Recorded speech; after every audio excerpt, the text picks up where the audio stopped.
Hay algo que ni siquiera Darwin podía explicar. ¿Por qué las hormigas trabajan juntas? En la naturaleza los organismos compiten entre sí, incluso dentro de una misma especie. Pero así como nosotros, las hormigas han evolucionado para ayudarse mutuamente y han desarrollado técnicas tan complejas como la agricultura y la ganadería. Pero también como nosotros se ven envueltas en guerra. Hoy hablaremos de las hormigas y de cómo pelean entre sí. Una sola hormiga no tendría ninguna oportunidad contra un cangrejo, pero esto no es ningún problema para unas cuantas. Las hormigas usan la ventaja numérica como estrategia.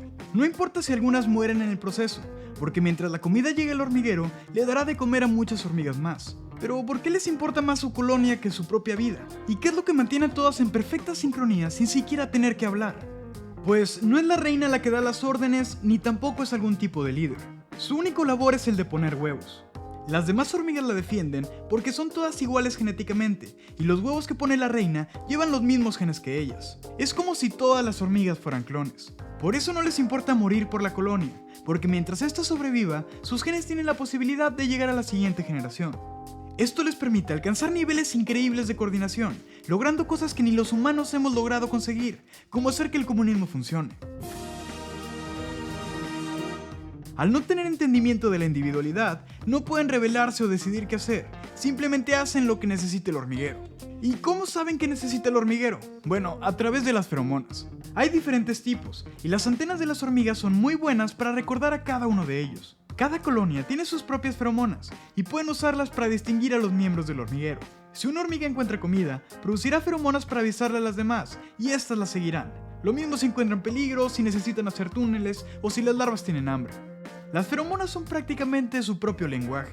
Es como si sus cerebros estuvieran conectados por estas sustancias químicas, permitiéndoles pensar como si fueran una sola unidad. Y es que como dicen, 1000 cabezas son mejor que una. Esta sincronía les ha permitido hacer cosas muy parecidas a las que hacemos los humanos, desde mucho antes de que existiéramos. Sus colonias de miles de millones de habitantes no solo cuentan con túneles sorprendentemente eficientes, también con basureros y cementerios lejos del hormiguero para mantener la higiene. Algunas cultivan hongos como nosotros cultivamos comida, y otras cuidan de los áfidos como nosotros a las vacas, para poder beber el dulce líquido que excretan. Algunas incluso tienen diferentes castas, con distintas labores en el hormiguero. El ejemplo más claro de esto son las hormigas cortahojas, pero no voy a hablar de eso en este video, porque ya lo hice hace mucho. No tiene la mejor producción porque fue de mis primeros videos, pero sigue siendo de mis favoritos, porque forman las sociedades más complejas de todos los insectos. Se los dejo abajo en la descripción. Pero aunque la colonia tenga miles de habitantes, en conjunto sobreviven como una sola unidad. Y esa unidad no produce su propia comida, así que depende de los recursos finitos del lugar en donde vive. Y como todos los demás organismos del ecosistema, tiene que competir para ganarse el privilegio de comer. En un lugar como el desierto, las hormigas no tienen mucha competencia, y las hormigas de ahí probablemente jamás se topen con otra de otra especie. Pero en los trópicos, donde está lleno de agua y vegetación, las hormigas se cruzan a cada instante y se pelean entre sí por comida y territorio. Si se cruzan dos hormigas de diferentes colonias y están lejos del hormiguero, probablemente solo se ignoren y sigan con su camino. Pero si están invadiendo territorio enemigo, las hormigas de esa colonia empezarán a producir feromonas de pánico.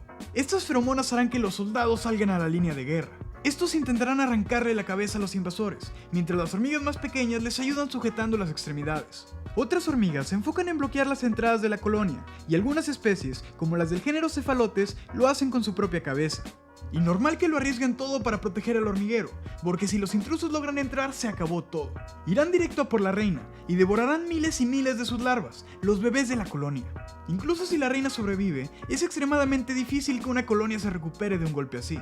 También hay hormigas que se roban larvas de otras colonias para llevarlas a su propio nido, y básicamente las crían como si fueran esclavos. Cuando pupan y se vuelven adultos, entienden las feromonas de sus secuestradores como si fueran suyas, y trabajan para esa colonia por el resto de sus vidas. Pero ¿sabes cómo puedes evitar que saquen tu nido? Es muy simple, simplemente hay que no tener uno. Las hormigas guerreras son famosas por su estilo de vida nómada.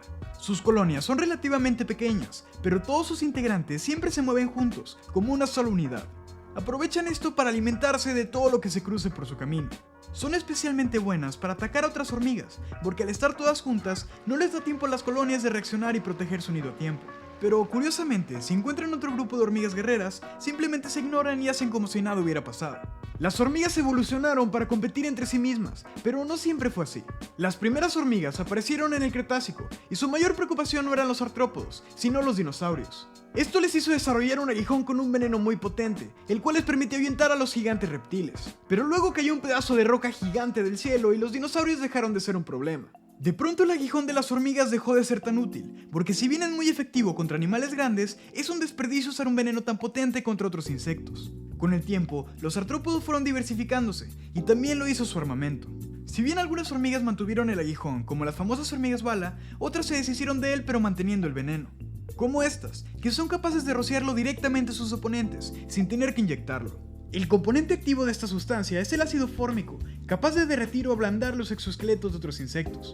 Pero también hay especies que lo usan como desinfectante, para mantener sus nidos libres de hongos y bacterias. Aunque la gran mayoría de las hormigas lo apostó todo por sus mandíbulas. Y es que la fuerza bruta es muy buena para combatir contra otros insectos, y sigue siendo efectiva para morder animales más grandes. Y no solo usan sus mandíbulas para combatir, también para cargar objetos mucho más pesados que ellas y cortar hojas con una increíble precisión. Pero ningún par de mandíbulas se compara a las que tienen las del género Odontomachus. Les apodan mandíbulas trampa porque se abren hasta 180 grados. Se bloquean en esta posición y cuando unos pequeños pelos sensoriales detectan movimiento, se cierran completamente en tan solo un instante. Esto ocurre en tan solo una fracción de segundo y sus mandíbulas alcanzan velocidades de hasta 200 km por hora, siendo capaces de matar o desmembrar a su víctima de un solo golpe. A un insecto, claro, a ti nada más te dolería mucho. Y sus mandíbulas no solo son un buen arma, también un excelente método de escape. Un día se les ocurrió que podían apuntar al suelo y salir disparadas por los aires, para escapar del peligro en el momento que quieran. Pero también hay otras que no usan ni su aguijón ni sus mandíbulas, y simplemente son extrañas. Como la hormiga explosiva de Malasia, que vaya spoiler de nombre. Cuando estas hormigas se sienten amenazadas, aprietan mucho el abdomen, y unas glándulas cerca de sus mandíbulas explotan por la presión. Esto hace que su cabeza salga volando por los aires, junto con un líquido viscoso y corrosivo. No es una explosión muy poderosa, pero los desafortunados testigos más cercanos quedarán inmovilizados. Y bueno, para terminar, hablemos de la guerra mundial de hormigas que está ocurriendo ahora mismo. Te presento a las hormigas argentinas. Como muchas otras especies de hormigas, sus colonias a veces tienen más de una reina. Tener muchas reinas es muy útil, porque si llegan a matar a una no es el fin del hormiguero. Pero bueno, estas hormigas argentinas estaban muy a gusto viviendo en Sudamérica, hasta que llegaron los humanos y sus barcos que las hicieron llegar a Estados Unidos. ¿Y recuerdas que dije que en los trópicos las hormigas tenían mucha competencia? Bueno, las hormigas argentinas vienen de ahí. Estaban acostumbradas a pelear con otras hormigas por comida, y luego llegaron a un ecosistema en donde no hay tanta competencia. Como las hormigas nativas de Norteamérica nunca habían tenido muchos competidores, las hormigas invasoras no tuvieron problema en acabar con ellas, y también con su comida. Es como si pusieras a jugar a Messi en la Liga de Estados Unidos. Estas hormigas rápidamente se esparcieron por todo el mundo, principalmente en lugares con climas templados, como Norteamérica, Europa, Japón y Oceanía. Todas estas hormigas compitiendo con miles y miles de especies locales, algunas hasta extinguirlas. Y después nos dimos cuenta de algo muy curioso, y es que todas estas colonias a lo largo del mundo son iguales genéticamente. Esto convierte a esta supercolonia en la sociedad más numerosa del planeta Tierra, con muchos más habitantes que la enteridad de la raza humana. Y entonces, ¿qué podría acabar con una amenaza de este tamaño?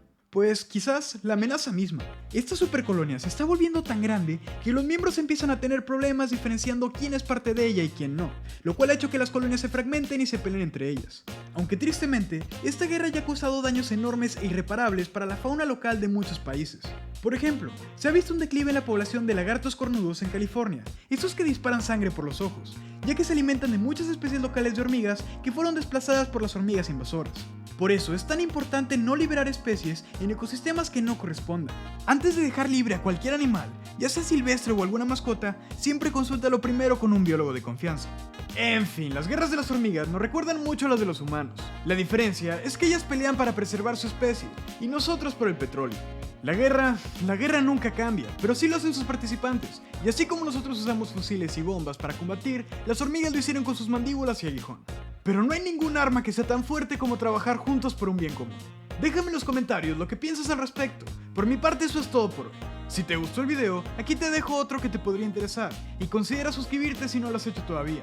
Si quieres apoyar al canal, ver mis videos antes que nadie y salir aquí en los créditos, puedes convertirte en un miembro, abajo está el enlace para hacerlo. También hago directos jugando en Twitch por si quieres pasarte un rato. Con esto me despido, mi nombre es Carlos y muchas gracias por quedarte hasta el final.